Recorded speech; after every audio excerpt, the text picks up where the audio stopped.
own is worth more than their stock. If they sold it, I'm waiting for the action. sold the property. You're good. I guess we're recording now. We're just making sure the computer was recording while we're speaking. All right, welcome to the East Fort Worth Business Association, your October meeting, I guess. Appreciate y'all stopping in with us. Up first, we have Mike Pan. He's going to do our prayer and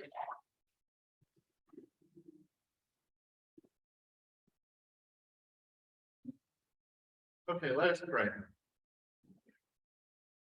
Lord, we just come to you. Thank you for the opportunity for us to gather here today as a business association, associates, and people of the community. Lord, we ask you to bless this day, bless our fellowship here, help us to improve our community and to improve the families that this community serves.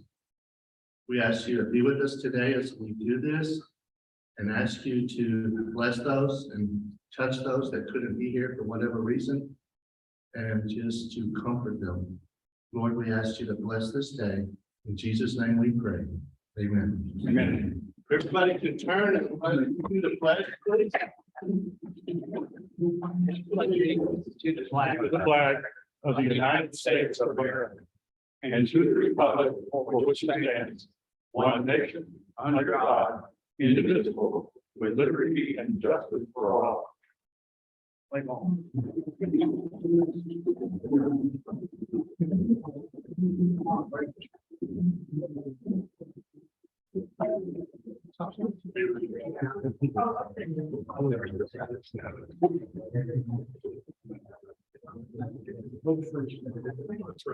right,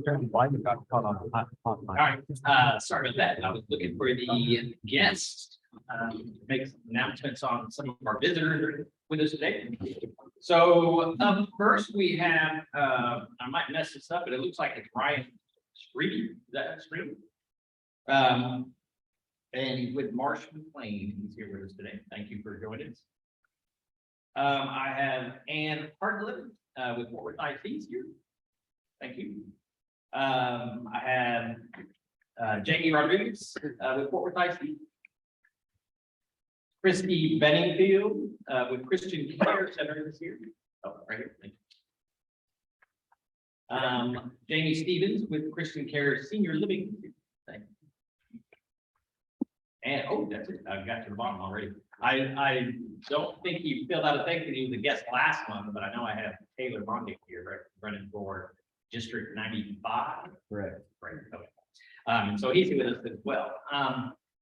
I don't have any announcements in front of me, but I'll give you a quick announcement that next month is our annual awards banquet and community awards, our awards banquet and scholarship dinner. It's 6 to 9 on November 10th. We do have individual tickets for sale right now. They're on sale on our website. And I think we can do some today if you want to buy one today for individual tickets. So that is still an opportunity. Up next, we have the introduction of our slate of officers. This was published in your newsletter that went out this month. We normally announce those at the meeting in September, but we kind of got behind on it, so we published it in the newsletter. And Bill Swenson is here to announce our slate of officers and do a vote.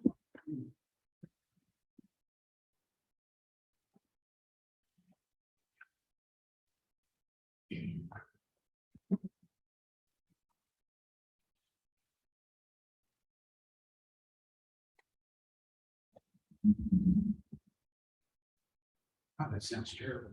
Can everybody hear me? Great. Okay. Well, good morning. My name is Bill Swenson. I was a member of the nominating committee for next year's slate of officers and directors of this association. And we're a little bit late with this, as Michael said. I wanted to recognize about August 1st, I came down with COVID and spent the better part of August and September not available. And our committee member, Jason Ray, stepped into the breach and did the lion's share of the heavy lifting in putting the committee together and getting this all wrapped up in a package to where we can present it to you today. And he deserves our thanks and a round of applause. You know, we've kidded Jason for a year that there's a lot of duties that go with the office of immediate past president that he would find out about as, you know, the year went along. And this was one of them. But our committee this year, our nominating committee was Jason and myself, Mike Shedd, our association president. And then we have two representatives that are not current board members from the general member that are members of the general membership. And those two representatives were Mike Chavez, right back there. There you go. And Toby Owen, right back there. Raise your hand, Toby. There you go. Okay. So as far as our slate is concerned, we have our directors nominated. We have three different positions in the officer category that are to be determined.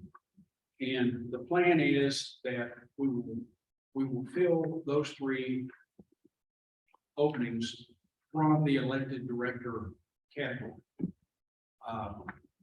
Once we get to January. But our president is for a second year, it's Mike Shedd.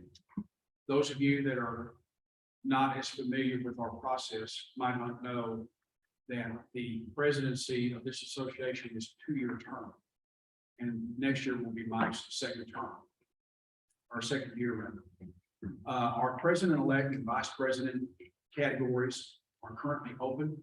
Our current vice president is David Salgado, right over here, and he will continue on the board. Our treasurer is Angela Baker. Where are you, Angela? I know you're. Oh, there she is, over there. Yeah, we won't let her escape. Good. Our secretary slot again is to be determined. Wanda Conlon is currently serving as the secretary, and she will continue on the board. Our immediate past president is Jason Ray. Again, because the presidency is a 2-year term, so is the immediate past president, and he's really looking forward to other things that we can find for him to do.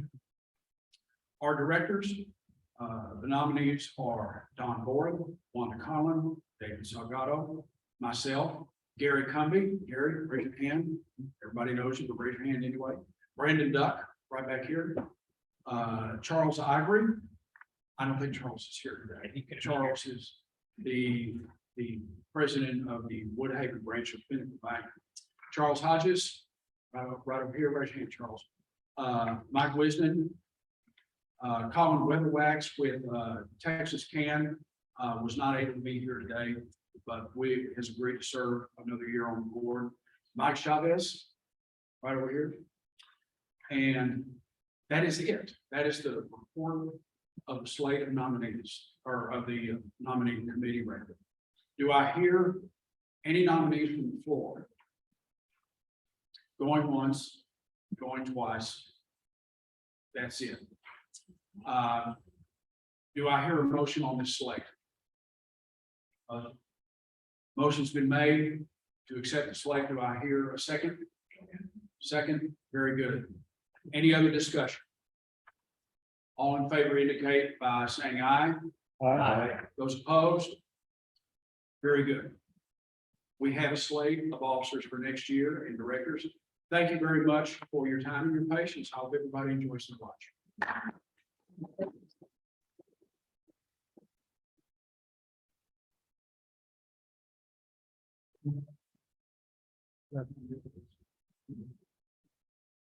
Okay, up next, you have your Vice President, David Salgado. He's going to do the introduction of our guest speaker. Hello, good morning, everyone. I'm privileged to introduce our speaker for the day. I've been looking forward to hearing him. It's Mr. Ryan Rustak. I had it right the first time. Mr. Rustak grew up in Benbrook, and as a TCU graduate, he spent more than 15 years as a political journalist. So you've probably read some of his articles, and now we get to see him live in person. He currently lives in the East Side community, and I feel privileged to be introducing him, and I'm looking forward to hearing him speak.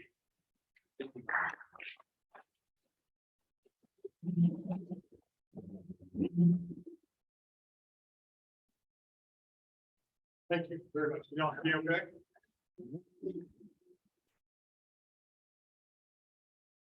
I want to thank Michael for the invitation. I'm glad to be here with you today. I always like to talk politics at this time of year, but I will warn you, it's only fair that you know that I'm the guy that predicted the presidencies of Mitt Romney and Hillary Rodham Clinton. So take everything with as much salt as you can find. The most common question I get when people find out that I covered politics, or I write about politics, or think about politics is Texas turning blue? That's what everybody wants to know. Or when will Texas turn blue? And what I always tell them is, and I think this applies right now in the current election as well, is not this year, not yet, which doesn't mean it's inevitable. But it's not happening yet. The real question, the better question is Texas turning purple? And what a lot of people don't realize, based on the who gets elected in Texas, is that it already has in many ways. Dallas, Houston, San Antonio, Austin, those are the four of the five biggest cities, along with us here in Fort Worth. They are blue cities. They have been. Those counties are run by Democrats. They elect Democrats at the city and county level. And there's a lot of Democratic voters there. Now, for the moment, they're outweighed by people in the suburbs, Republicans in the suburbs, rural Republicans, Republicans in places like Fort Worth, which does still trend a lot more Republican than a typical large city. What's happening now is we're starting to slowly see the results of that in statewide races. As you may know, no Democrat has won a statewide race in Texas since 1994. We have that includes the courts, that includes all the statewide executive officials have all been Republicans. And most of them have won by 15, 20 points. A lot of them have been elected unopposed until recent years. The governor, Greg Abbott, has been elected, I want to say 5 or 6 times statewide. I've lost count, and never really broken a sweat until this year. You are starting to see the numbers change. You are starting to see some Democratic strength that hasn't previously existed. And a lot of people want to know why. Is it those evil Californians moving in? Right? That's the first question. Is it demographic change, which Democrats have predicted for years? The Hispanic vote, or other minority groups voting more Democratic? And I think the answer is all of the above to some extent. And I think what you see is Republicans now starting to recognize that that's happening and starting to push back in the suburbs and school board races and down ballot races that maybe they didn't used to pay attention to. So again, if you want a prediction that I promise you is only as good as the napkin in front of you, I would predict that the most likely outcome is that Republicans will again win the statewide races in Texas this year and continue to hold control of the legislature, the governor's office, and down to the ballot. The thing that's different this year is there's a real chance that you'll see an unexpected Democratic breakthrough, a kind of a victory for a Democrat that no one will really predict, no one will really see coming entirely, but will just sort of happen based on a number of influence circumstances. The most likely may be current General Ken Paxton, who, as you know, has had some legal and political problems. He won his last race by a very narrow margin against a candidate who was not campaigning much or very overwhelming. Again, I wouldn't predict it. I think the strength of Republican voting is probably still there, but it would be that kind of a breakthrough that you might see. The issue for Democrats this year is it's a midterm year. Midterms are always bad for the party that holds the White House. In this case, they also hold Congress, so we tend to get a backlash to those sorts of circumstances. So the next question I always get, and I'm gonna bet some of you have it as well, is Tarrant County going? And the answer, again, I think is not this year, but it could be coming. In Tarrant County, what we have is we have essentially a Democratic trending city in a Republican county. And the question is just whether those voting numbers ever even out. Do more Democrats vote in Fort Worth and in the inner ring suburbs than Republicans? The one thing that I always try to tell people is, and again, I could be completely wrong. I wouldn't expect this change, if it happens, to happen in a giant wave where all of a sudden we're a Republican controlled state or county, and then in one election we're a Democratic controlled county. It's possible, but it's not likely. It takes a little longer. There would be more, I think there would be more surprises. You would see a breakthrough in a race that, like I said, with the statewide races, nobody expected. A constable, a state house race. I know we get someone here that's probably eager to hear that. Something that somebody didn't see coming, and then things start to move. And the example I'll give you is Dallas County, where I worked for many years. It was a Republican county for many, many years, just like Tarrant County and Harris County. And in 2004, everyone was focused on, we had a Texan running for re-election as president. That got most of the attention. But in 2004, Dallas County elected a Democratic sheriff, and not just any Democrat, a Hispanic lesbian named Lupe Valdez, who frankly, most voters probably had never heard of. And it was a head scratcher. It was just one of those things that, she must have run a really good campaign. There was some problems in the sheriff's department that tended to register with voters. So that was 2004.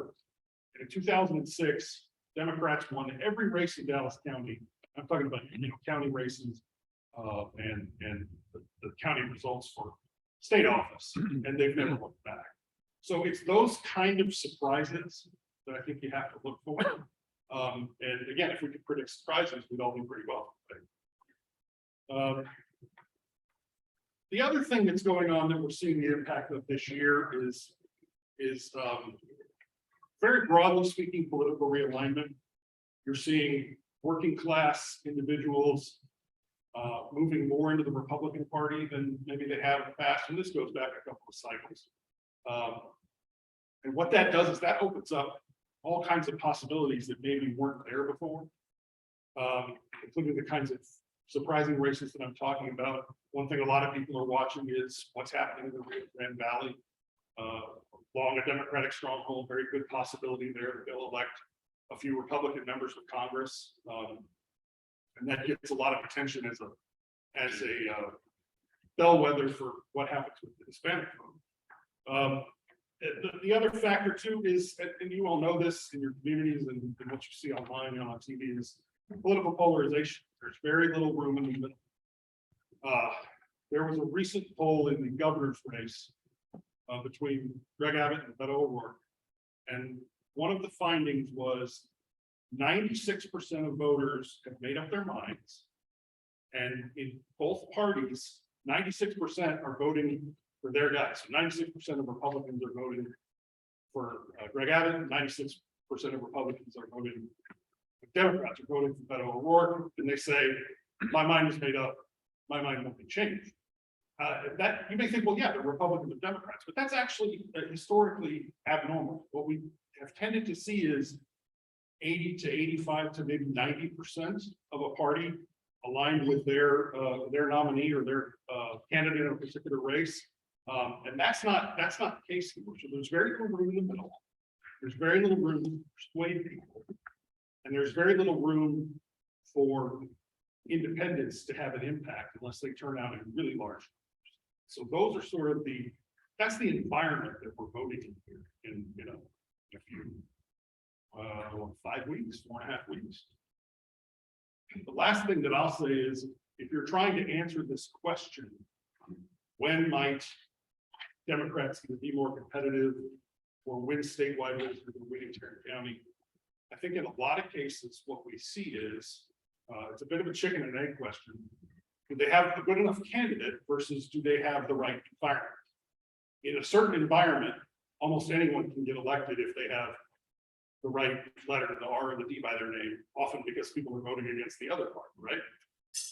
In this case, Democrats still need to build, I think, a better bench of candidates.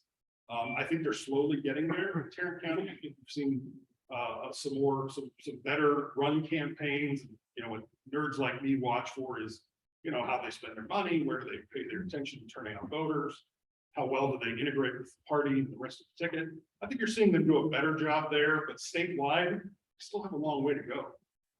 I would say there are a couple of races where if they might have had a better candidate, a better funded candidate, they might have been able to compete on the statewide ballot in, say, lieutenant governor or, again, attorney general, which I mentioned, but it's a process. And so one thing I'll be watching for coming out of this cycle is, are there signs that Democrats see of green shoots, so to speak, that they decide, better candidates decide, and frankly, donors decide, okay, we're going to really make an investment in running this future races. So that is my read of it. I'd be happy to take any questions.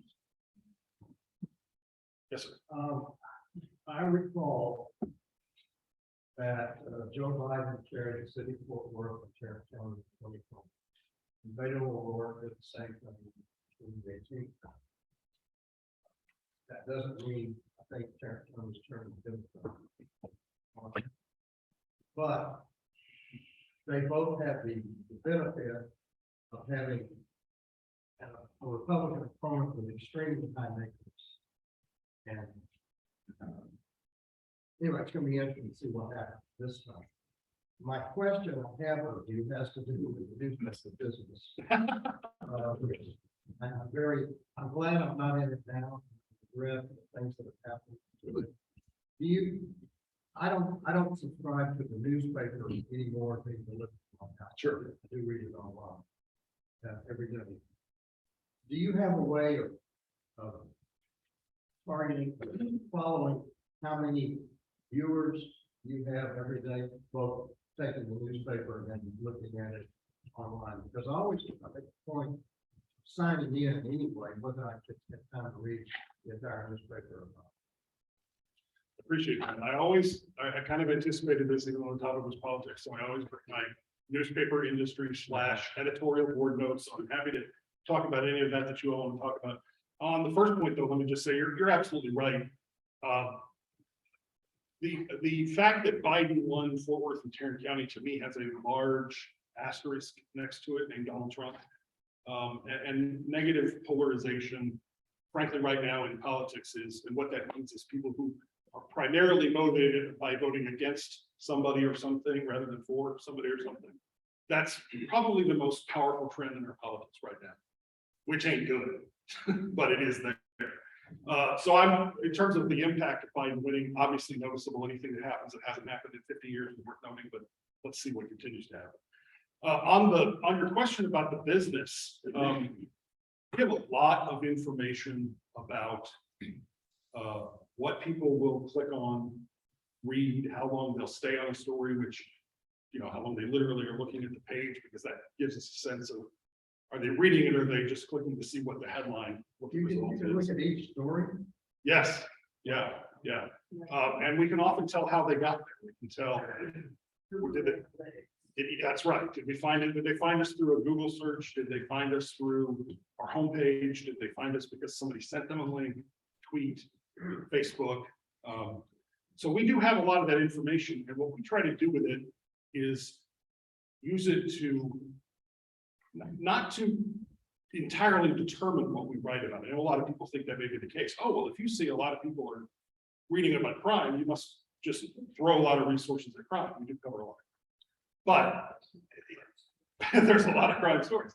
But what we use that for instead is to ask ourselves, okay, if there are these important stories that we want to tell that we think people need to see about their community, their government, especially accountability stories, investigative stories, what can we learn from this data that will help us get them to that story. And so often we learn things about what kind of headlines work, what time of day to publish a story, how to market the story in an email newsletter, on social media, that sort of thing. So I would say sometimes we're drowning in information about who's looking at what and what our audience is, but it's information that journalists never had before. When I started out, it was entirely print. We knew how many people bought the paper. The paper did some surveys about what they read and how long they spent with their paper every day. But if we were asking, did they read my really brilliant story about last night's city council meeting? We had no idea unless they wrote a letter to the editor or call or something like that. So in that sense, it's a real benefit. It really helps us. Other question?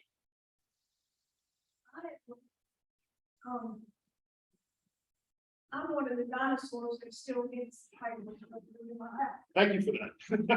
I never give up. But I like to read what other real people are saying. And you cut back on the letters to the editor to a couple of days a week. Why don't you do that? I don't get enough. I don't get enough to run. I got more to run. Simple answer. People don't write as many letters to the editor as they used to, and I've talked to some folks and tried to figure out why that is.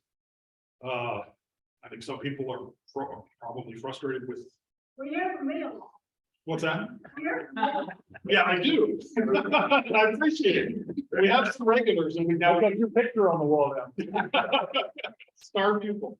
But honestly, tell your friends, tell readers, we like to get letters. I love to get them because I like to see what motivates people enough to take the time to send one. I like to see what they like. I like to see what they don't. Letters that are reasonably critical of the Star Telegram will rise higher on the list. If you're going to call us names and tell us we're terrible at everything, we're not likely to publish that because it doesn't advance the conversation. If you want to talk about an individual story or column, we're happy to use that. So I'm with you on it. I would love to have more. Yes, sir.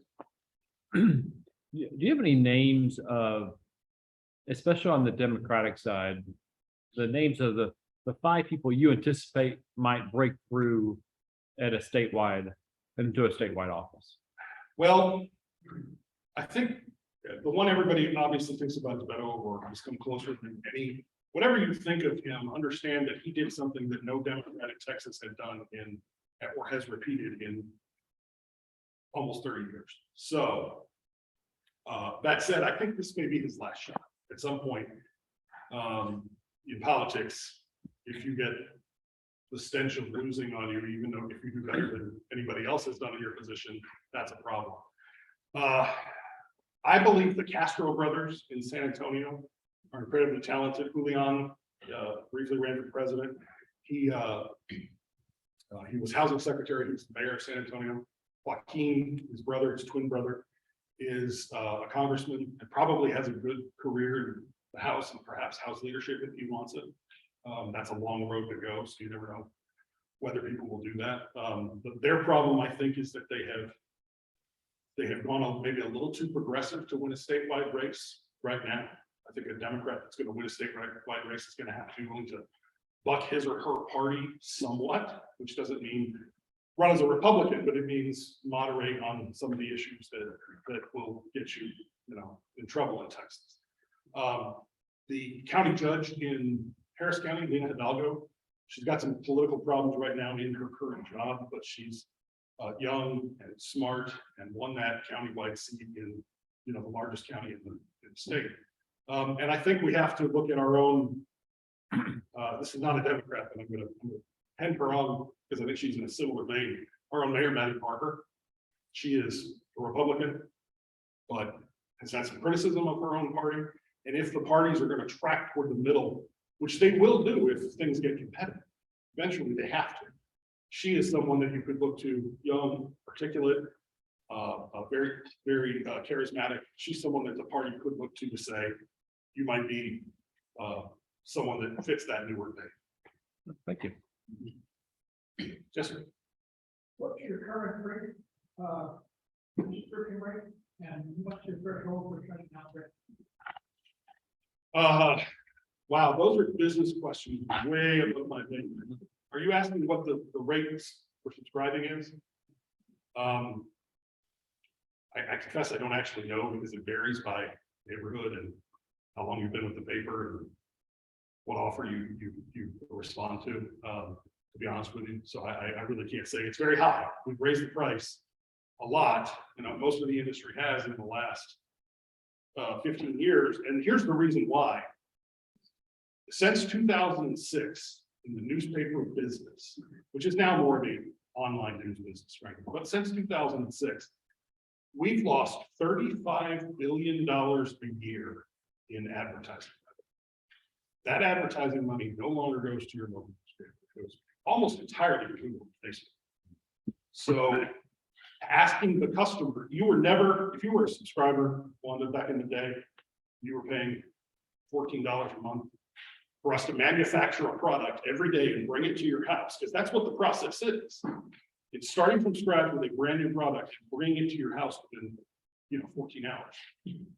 You were never paying the cost that it takes to do that. You were paying an advertiser subsidized rate. So we have over the years shifted those costs more to subscribers. My colleague Bud Kennedy says it best. If you want to read the paper online, we'll charge you $10 a month. If you want us to print it out and bring it to you, it's a premium service. It's going to be a little bit. In terms of walking away from print,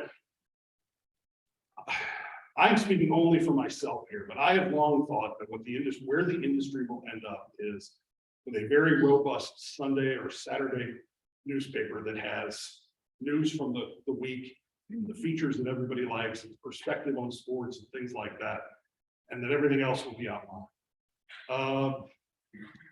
The timetable for that, it could be quicker than we think. I'm not speaking for McClatchy or the Star Telegram. She says 10 years.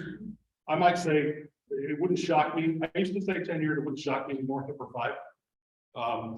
The economics of printing the paper and getting and charging subscribers for it are only headed in one direction. So we need those.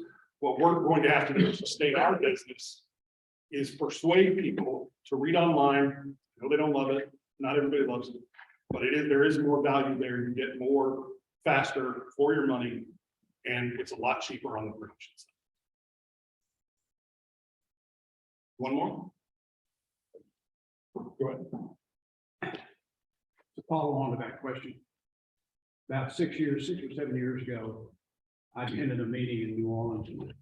And when I got there, I noticed a lot of, especially up in the Garden District, there were a number of campaign style signs in the front yard regarding their local paper. And it was all trying to convince the Times Picayune not to cut out 2 days a week out of their home delivery schedule. Right. So to follow on what you just said, could it be that, and I realize this is all opinion and conjecture, that before you get to, printing a robust once a week version, that the Star Telegram might consider cutting a couple of days where there's just not a lot going on, like Monday and Tuesday, and go for, a 4 to 5 day a week print version as opposed to just going from 7 to 2. I think that's possible. In fact, I should clarify, please don't leave here and tell your friends to start Telegram back to 1 day, because that's not happening. If it were, they haven't told me. But I do think it would be more gradual. I do think there are days when people enjoy getting the paper more. There's ad supplements like on Wednesday that are still profitable. So I do think it would. Yeah, well, I think in the industry you'll see various approaches. The paper in Atlanta is reportedly going to take the plunge really soon. Or just do Sunday. I think others will be more gradual, and part of it will depend on the individual economics. Do they make enough money off of certain days of print to do it, or do they need to just rip the Band-Aid off? Are you stopping me or? No, I'm asking a question. Oh. Do you have any sense of how the crossover endorsements from some political candidates will impact races? Do you get a sense so when Glenn Whitley says, I'm endorsing Mike Collier, I think it's Mike Collier, you know, For the for tenant. the, for lieutenant governor as a Democrat, you know, do you get a sense of how much that's gonna impact? I start from the position that endorsements are wildly overrated, and I include ours in that, unfortunately.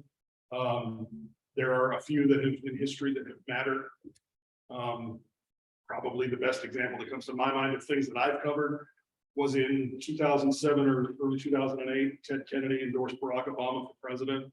Democrats, a lot of Democrats hadn't thought that he could win, and when Ted Kennedy stuck his neck out there, frankly, that told people some things, but I think those are very rare. I think what the crossover ones that you talk about are doing is communicating about this realignment that I'm talking about. And so if someone who has been a Republican for many years, maybe isn't happy with everything that's going on in the party, but, you know, reflexively pulls that R lever and has voted for Glenn Whitley, thinks Glenn Whitley's done a fairly good job, and sees Glenn Whitley say, look, this guy, Dan Patrick, is the reason your property taxes are high, and it's making jobs harder for local government.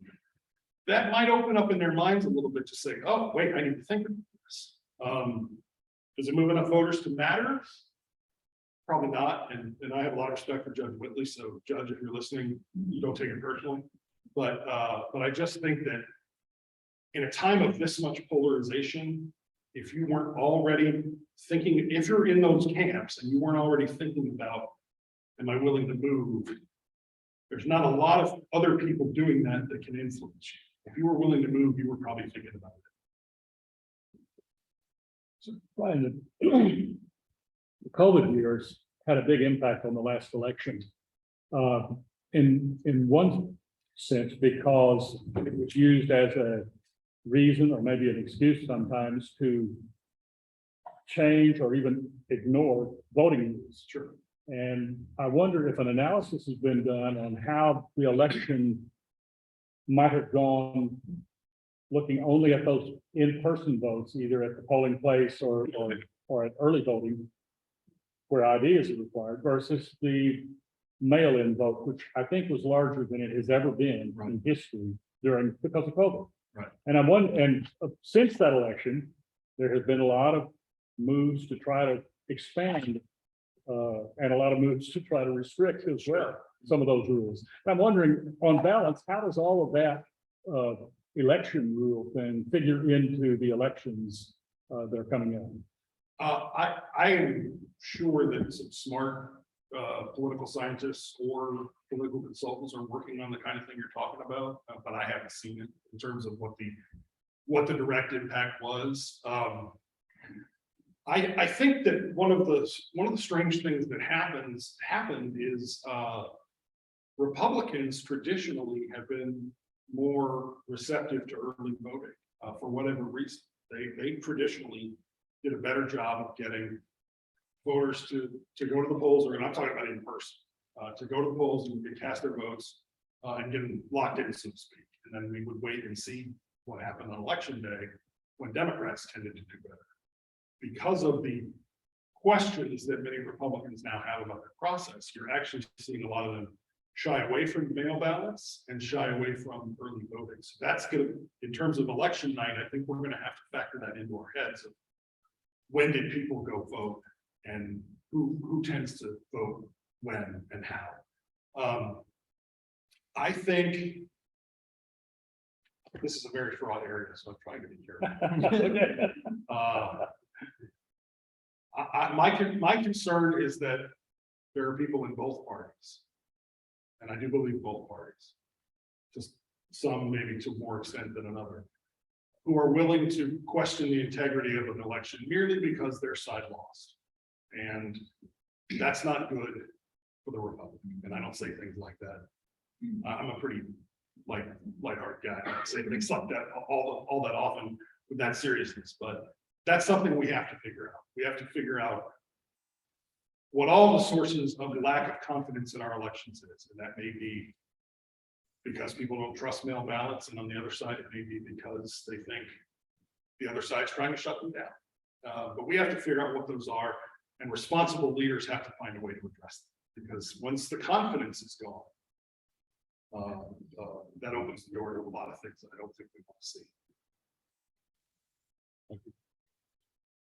Is there a location, information, website, find an unbiased recommendation or just information, factual information about the candidates leading their background and what they've done, Sure. politics or such a thing?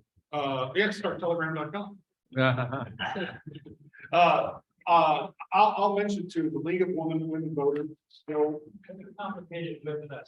it may be, Just getting on back. For a guy with my seniority. Another one that, and I have to say, I don't know how robust they still are, but one that I used for many years is called votesmart.org, I think. And they put out questionnaires to candidates, and they're very straightforward. They're very neutral in the way they frame the questions, and they publish what the voters say. I will say that, in my experience, another good place to look, even if you are unsatisfied with the news coverage, both the Star Telegram and the Dallas Morning News do voter guides where they provide a questionnaire to a candidate. And that candidate's responses are published more or less verbatim, light editing, probably. Michael's nodding, he knows. That is a pipeline that we make available from the candidates to the voters. And so those are, if you want to hear what they would say if you were talking to them, or at least what their campaign would tell them to say, those are usually pretty. The Star Telegram ask the same questions as the Dallas Morning News by that? There's some overlap for sure, because there's things that we're all looking at the same issues. We all know what the top concerns are generally in a particular race, but there are also will be some differences, and they'll do some races, obviously being in Dallas, that we wouldn't do, and vice versa.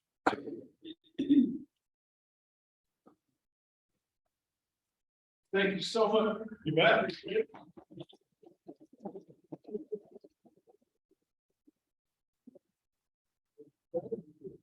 And now is the time that I think everybody really appreciates. And I'd like to make two personal comments. First of all, I think we really need to recognize, after our wonderful introduction to politics today, that we have a candidate here, Taylor Ponting. Thank you. He's running. So thank you so much. I'm going to give him a rebuttal time. And the second thing is, yesterday morning, I was fortunate enough to attend a breakfast where the speaker was the former publisher of the Star Telegram. And he said that his sadness was that every time he reads the paper, he looks at the obits and he goes, "Oh my gosh, there's more subscribers that are going away." So He's not wrong. a kind of indication of that group that's actually still taking the paper. Now it's time for our door prize. All right. That's It might be the most impactful thing I do all day. Exactly. All right. You can't hear him? Don't read the news.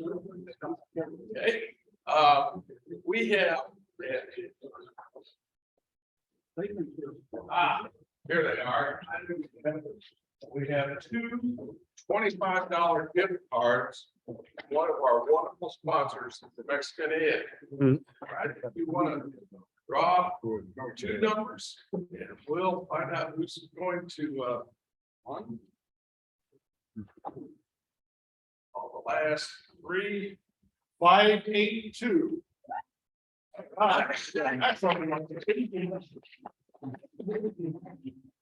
And Congratulations. 560. Hey. Gary. Congratulations, Gary. We're going to lunch, Gary.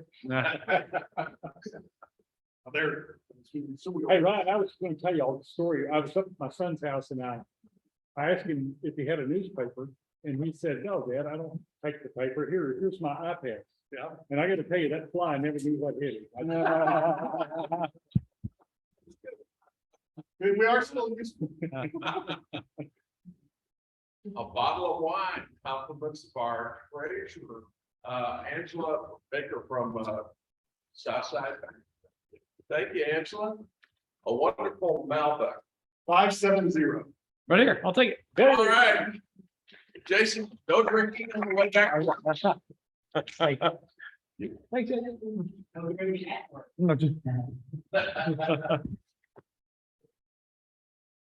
Compliments of Wanda. 2 bags of first class Aloha nut mix. Wonderful. Now, these you can enjoy on the way back to the office or whatever. The first one. 565. All right, Ken. Congratulations, Ken. And then the second nutty surprise. 568. 568. All right, right, seven. Michael. Thank you for your service.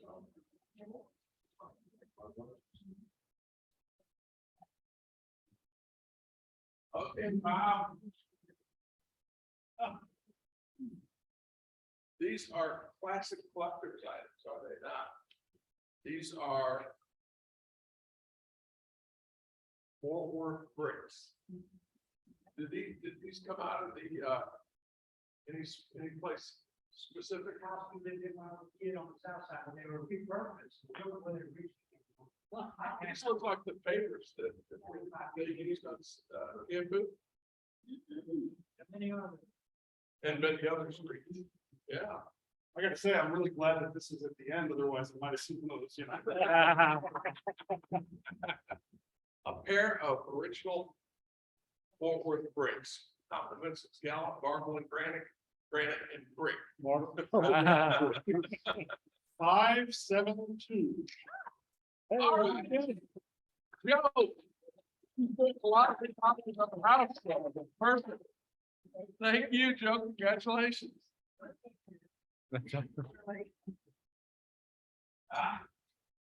Bill Swinson, I'm glad to see you back, Bill. I know it's been a tough time. A wonderful bottle.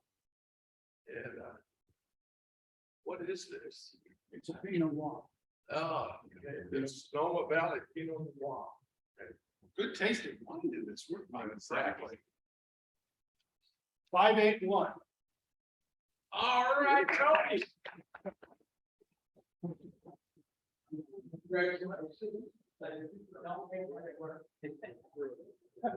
I think it's telling that the 2 general membership members that helped on our board set the board this year, both won door prizes. So volunteering works. Ken has donated 2 door prizes. One, a wonderful set of tumblers. Okay, these will fit right in the cup holders of your vehicle. 567. All right.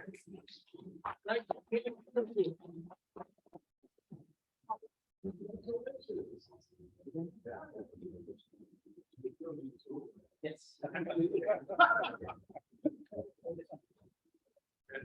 Ken has done a wonderful job. Now, I wish I had a cup holder this would fit in. I wouldn't have to fill it once. A wonderful Stanley thermos, right? Thank you. Now that has, they used to have a glass one. This is stainless steel. The thing about it is, you put hot water, hot cocoa coffee in there, and it stays hot. You put cold tea in there, ice water, and it stays cold. But the deal is.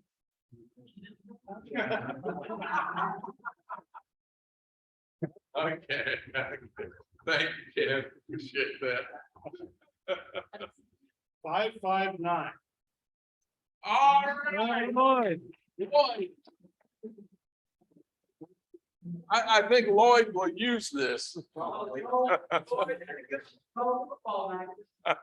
Yeah. if we got the ball tonight anymore. Again, thank you so much, Ryan. Thank you.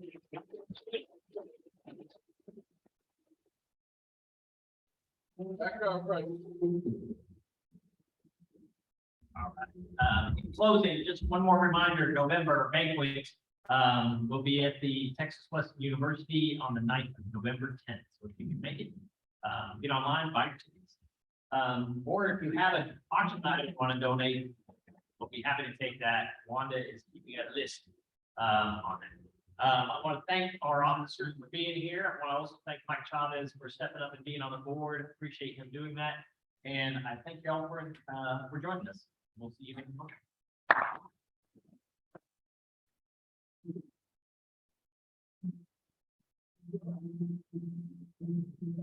I agree.